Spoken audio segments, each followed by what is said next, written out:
You are watching Punjab Mail News 24.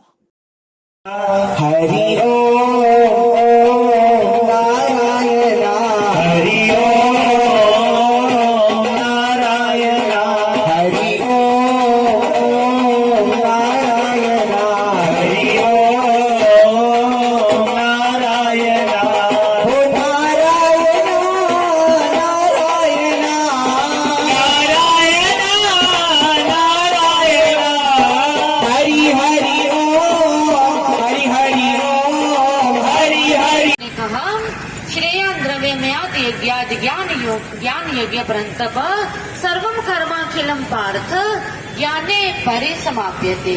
ज्ञान में आकर के ही सब कुछ तिरोहित हो जाता है। एक बड़प्पन बढ़ाने के लिए इसके लिए भगवान ने से सीढ़ियां बताई गीता के 15वें अध्याय में गच्छन्ति मूढ़ा पद्म व्ययम तत् उस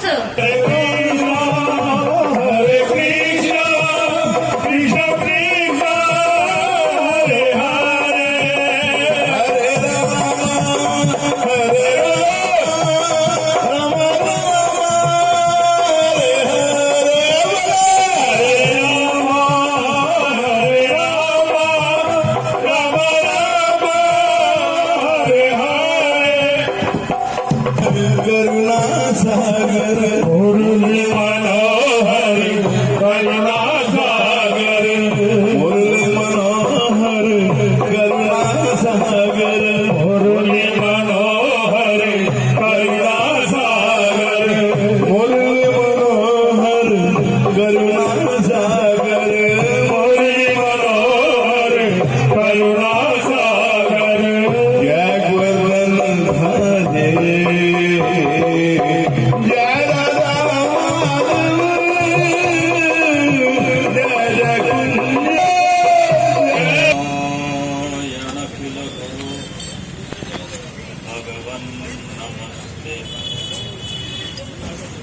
शिवाय नमः शिवलिंगाय नमः तन्मे मनः शिव संकल्पमस्तु प्रणादपि सुनीचेन तरोरपि अमानीनामानदेन हरि विश्वसर्ग विसर्गादि नवलक्षण लक्षितम् कृष्णाख्यं परम धाम। भगवान श्री कृष्ण की महती कृपा अनुकंपा से विगत वर्षों की तरह हम सभी इस बार भी गीता जयंती के पावन उपलक्ष्य में इस गीता कर लेता है वो विषाद ग्रसित हो जाता है, वो उन्मत्त हो जाता है, वो प्रमाद ग्रसित हो जाता है। पाठ करने के अनुसार आचरण ही जिसका जयंती मनाई जाती है। और आप किसी पुराण की या वेद की कथा सबकी है, ऐसा नहीं कि कोई एक की है, क्योंकि गीता में उनको कैसे हम आप में व्यवस्थित करें और ग्रंथ पढ़ो या ना पढ़ो, लेकिन गीता जी का ग्रंथ पढ़ करके और उसका आचरण करें। गीता जी पर आदि गुरु शंकराचार्य जी ने भाष्य लिखा। भाष्य का मतलब होता है अर्थ। ये हमारे लघु प्रस्थानत्रयी में आता। हमारे स्वामी जी कह रहे थे बहुत अच्छे विचार द्वारा, क्योंकि लघु प्रस्थानत्रयी में गीता जी शंकराचार्य भाष्य सहित 12 उपनिषद, ब्रह्म सूत्र और बेहद प्रस्थानत्रयी में बाद में जो है चित्त सुखी खंडन कांड इत्यादि बहुत बड़े जितने भी ग्रंथ होते हैं हमारे वेदांत में, जो है 3 भागों में विभक्त किया गया। एक कर्म कांड में, एक है उपनिषद कांड में, उपासना कांड में, एक ज्ञान कांड में आती। मतलब गीता जी जो है ज्ञान कराने वाली। अगर गीता जी के शरण में आने से प्रेत योनि से भी, जिनको अगर भूत प्रेत होता है, उस समय भूत प्रेत से बहुत डरते हैं, भगवान से नहीं डरते, भूत प्रेत से डरते। तो आपको मैं बता दूं, जब गीता अर्जुन को भगवान सुना रहे थे ना, तो उस समय हनुमान जी भी गीता सुन रहे थे। आप लोग जैसे झंडा फहराते, इसको धर्म ध्वजा कहते, और उस झंडे पे बैठ करके हनुमान जी को बुलाओ या ना बुलाओ, लेकिन अगर आपने अपने घर पे या कहीं भी झंडा लगा है तो उस पे हनुमान जी बैठ जाते हैं। हनुमान जी ने गीता सुनी, लेकिन सुनने के बाद जब अर्जुन ने भगवान की पूजा करने लगे तो हनुमान जी भी आ गए। भगवान श्री कृष्ण ने पूछा, हमने भी गीता सुनी है, तो कहे ना आपने बिना बताए सुन लिया है, तो इसलिए आप पिशाच हो जाओ। भगवान श्री कृष्ण ने हनुमान जी को श्राप दे। हनुमान जी ने जब भगवान श्री कृष्ण से प्रार्थना किया कि आप जो है इससे मुक्ति इस योनि से कब मिलेगी, तो उन्होंने कहा गीता जी पे आप भाष्य लिखो। तो उन्होंने भाष्य लिखा तो उनको पिशाच योनि से मुक्ति मिल गई हनुमान जी। देखो, महाराष्ट्र के धरती पे ज्ञानेश्वर जी ने गीता जी को ही मराठी भाषा में भाष्य कर दिया, अर्थ कर दिया, तो उसको ज्ञानेश्वरी कहा जाता है। यही गीता जी है ज्ञानेश्वरी, और ज्ञानेश्वर जी ने किया, इसलिए उसको ज्ञानेश्वरी कहा जाता है। और वहाँ गीता जी का जो है ना, ज्ञानेश्वरी की सप्ताह पारायण होता है 7 दिन में। लोग इसको 7 दिन तक गांव के, मतलब वहाँ का जैसे रविशंकर इत्यादि आप लोग प्रयास कर रहे हो, अब चले जाइए तो गांव का वहाँ जो है ना, एक बच्चा ज्ञानेश्वरी है, और उसको उन्होंने लिखा। तो गीता माता हम आप सबका कल्याण करने वाली है, लेकिन ये गीता जी पूरे विश्व में जो है प्रचलित है।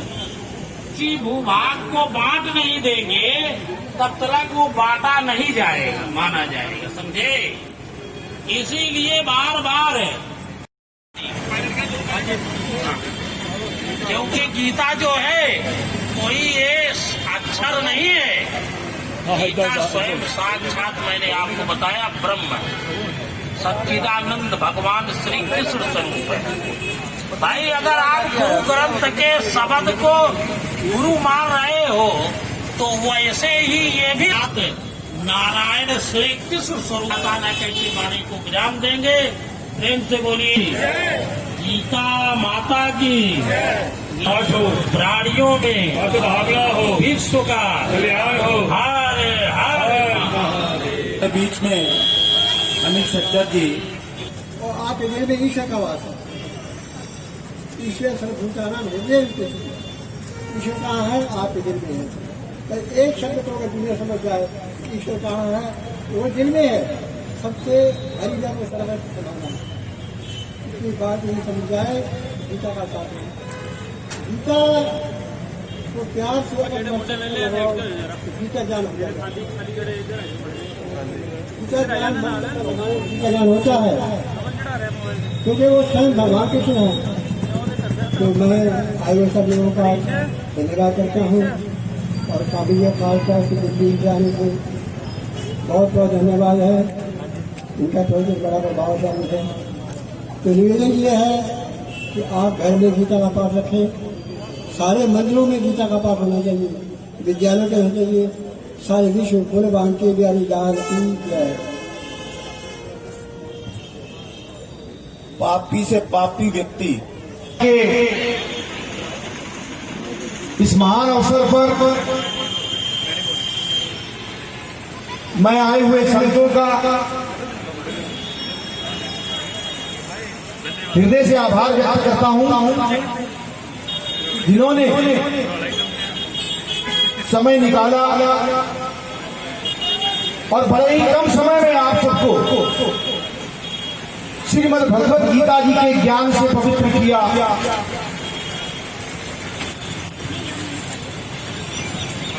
क्या कारण है कि भगवत गीता विश्व का सर्वाधिक पढ़े जाने वाला ग्रंथ है। हमारे वैदिक वाङ्मय में वेद है, उपनिषद है, पुराण है, जिन जिन विभूतियों ने, क्योंकि सबके लिए सरल नहीं है कि हर विषय में पारंगत हो जाएगा, जिन्होंने अपने अपने उपनिषदों का या वेद की किसी एक शाखा में अध्ययन किया, वो शायद उसी क्षेत्र में सीमित रह गए। लेकिन जिन्होंने भगवत गीता का अध्ययन किया, उनको 4 वेदों का तात्पर्य भी समझ में आया। जिन्होंने भगवत गीता का अध्ययन किया, उनको उपनिषदों का तात्पर्य भी समझ में आया। अर्थात भगवत गीता के प्रकाश में आप किसी भी वैदिक वाङ्मय के किसी भी ग्रंथ को उठाओगे, वो आपको सहज ही समझ में आ जाएगा। यह है भगवत गीता की सबसे बड़ी महिमा। और जिन्होंने इसको पहचाना, हमारी भारत के स्वतंत्रता संग्राम में जिन जिन महान विभूतियों ने इस अलग को जगाया, उन्होंने भगवत गीता के ज्ञान का आगे रखा कि अपने कर्तव्य मार्ग पर चलना और फल की इच्छा ना रखना। लोग कहते हैं ये कैसे संभव है? हम ये भूल जाते हैं कि कर्मण्येवाधिकारस्ते, आपका केवल कर्म करने पर ही अधिकार है, फल पर अधिकार किसी का ना हुआ है ना होगा। अब एक फल होता है, अब उसके पीछे 100 लोग लगे हुए हैं और उसके पीछे ही सब दौड़ भाग हो रही है, मार धाड़ हो रही है, और इसी से समाज की व्यवस्था भी खराब हुई है, क्योंकि सब फल के पीछे भाग रहे हैं। कर्तव्य बुद्धि से कर्म करने के लिए कोई तैयारी नहीं है। और जब आप अपने मन में फल को लेकर के बैठोगे तो कर्तव्य की ओर आपका ध्यान नहीं जाएगा। और एक बात जान लो, मरण से बढ़कर के होती है। इसलिए मैं आज इस रणभूमि में जो तुमको उपदेश दूंगा, वो दूंगा जो मैं चाहता हूं, वो नहीं दूंगा जो तू सुनना चाहता है।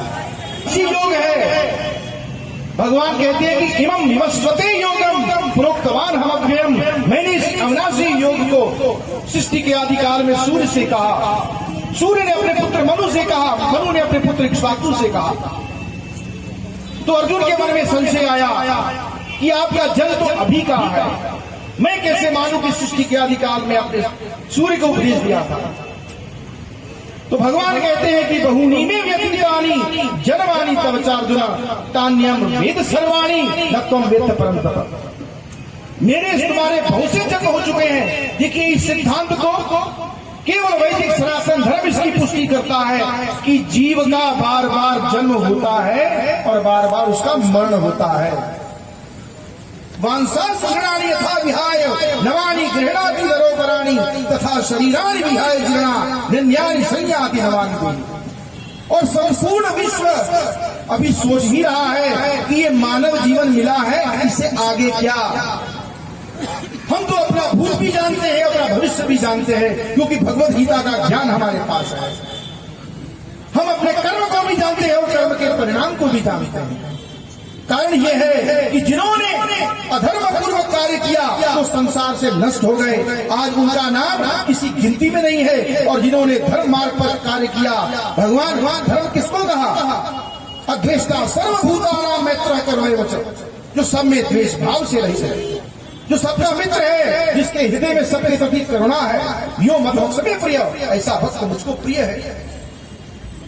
जो संपूर्ण भूत प्राणियों के कल्याण में लगा हुआ है, सर्वभूत हिते रतः, ऐसा जो भक्त है वो मुझको सर्वाधिक प्रिय है।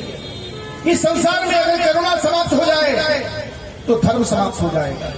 ये करुणा ही है जो किसी भूखे का पेट भरती है, किसी प्यासे को पानी पिलाती है, किसी निराश्रय को आश्रय देती है। तो करुणा में धर्म है, सत्य में धर्म है। अगर सत्य समाप्त हो जाए, क्योंकि भगवान ने कहा कि ना सतो विद्यते भावो ना भावो विद्यते सतो, कि सत्य का अभाव नहीं और असत्य की सत्ता नहीं, सनातन है। और उस सत्य को जानने के लिए बड़े बड़े ऋषियों मुनियों ने बड़े बड़े ग्रंथ रचे, लेकिन वो सत्य तक पहुंच नहीं पाए। भगवान ने बड़े सहज भाव से कह दिया, ना हम प्रकाश सर्वस्य योग माया समावृता, कि मैं अपनी योग माया से आवृत हुआ, सबके समक्ष प्रकट नहीं होता। मूढ़ोऽयं न विजानाति लोकमाप्यमव्यम, मैं अव्यक्त हूं। इस प्रकार मूढ़ मुझको जान नहीं पाते। तो भगवान की इस भगवत गीता का ज्ञान योग, कर्म योग और ध्यान योग कितने संक्षिप्त भगवान ने कहा। सिर चाओ जरा झूम झूम के राधा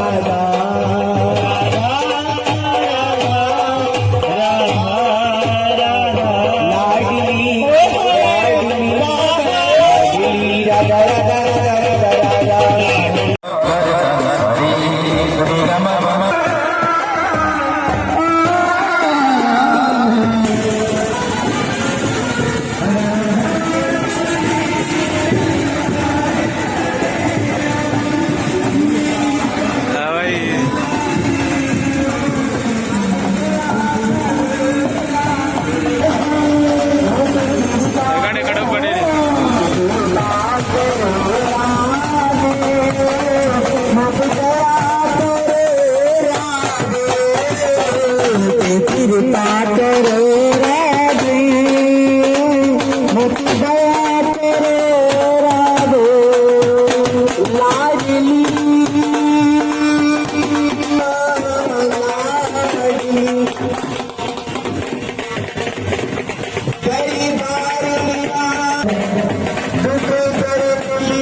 श्री गीता जयंती महोत्सव के शुभ अवसर पर आज श्री गीता जयंती महोत्सव कमेटी की ओर से भव्य शोभा यात्रा निकाली गई। आज के दिन भगवान श्री कृष्ण जी ने कुरुक्षेत्र के समरांगण में अर्जुन को भगवत गीता का उपदेश दिया। भगवान का ये उपदेश जो है संपूर्ण जगत के प्राणी मात्र के लिए है, क्योंकि भगवान का ये संपूर्ण प्राणी मात्र को ये संदेश है, कर्मण्येवाधिकारस्ते मा फलेषु कदाचन, कि हमें कर्तव्य की ओर ध्यान देना चाहिए। केवल निष्काम कर्म करने मात्र से ही आप सिद्धि को प्राप्त कर सकते हैं, भगवान कृपा प्राप्त कर सकते हैं। और योगस्थः कुरु कर्माणि संगम त्यक्त्वा धनंजय सिद्ध सिद्धयो समत्वम भूत्वा समत्वम योगुच्यते। हमें भगवान की कृपा प्राप्त करने के लिए भगवान के वचनों में श्रद्धा होनी आवश्यक है। इसलिए इसी भाव को जागृत करने के लिए गीता जयंती महोत्सव कमेटी की ओर से हर वर्ष जो है शोभा यात्रा निकाली जाती है। गीता ज्ञान यज्ञ के इस शुभ अवसर पर गीता सम्मेलन का आयोजन होता है। आज बड़े बड़े संत महात्माओं ने गीता ज्ञान यज्ञ में भाग लिया और अपने दिव्य वाचन से, दिव्य अमृत वचनों से उन्होंने नगर की जनता को जो है आज ज्ञानामृत प्रदान किया। तो मैं आज श्री गीता जयंती पर्व के शुभ अवसर पर सभी नगरवासियों को बहुत बहुत बधाई देता हूं और आशा करता हूं कि ये गीता शोभा यात्रा जो है आने वाले वर्षों में और भव्य रूप धारण करेगी। सभी मंदिर कमेटियां, सभी धार्मिक संस्थाएं, राज्य संस्थाएं, सभी विद्यालय जो हैं गीता जयंती शोभा यात्रा से, इस गीता ज्ञान यज्ञ से जुड़ेंगे और इस गीता ज्ञान यज्ञ की महिमा को चरितार्थ करते हुए गीता जयंती पर्व को भव्यता से मनाएंगे। तो इन्हीं शब्दों के साथ आप सबका बहुत बहुत धन्यवाद।